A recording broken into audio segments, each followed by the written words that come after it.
1 month ముందు నేను నిమ్మకాయ, ఉప్పు, పసుపు, మెంతుల పొడి ఇవన్నీ వేసి ఇలా పెట్టుకున్నాను కదా, ఊరేసాను కదా.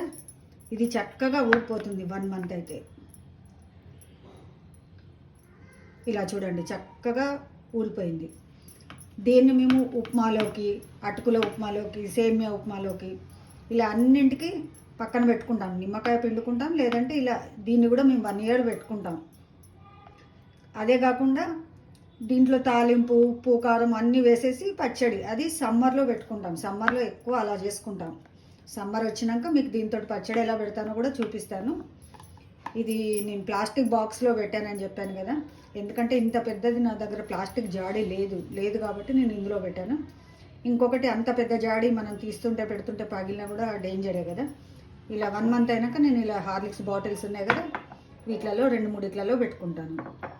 మామూలుగా ఫ్రిడ్జ్లో పెట్టుకుంటాను, నేనైతే పెట్టుకోను. అలాగే చెప్తున్నాను కదా, పాతది నల్లబడుతుంది, కొంచెం డ్రై అయిపోతుంది. ఈ గింజలు ఉంటేనే ఇది బాగుంటుంది.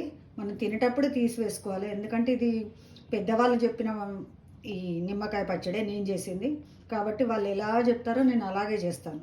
ఏదైనా సరే పాతది మాత్రం వాళ్ళు ఎలా చెప్తే అలాగే చేస్తాను.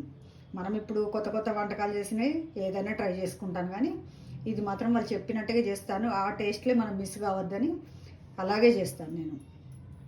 ఇది ఇప్పుడు 1 ఇయర్ వరకు ఉంటుంది.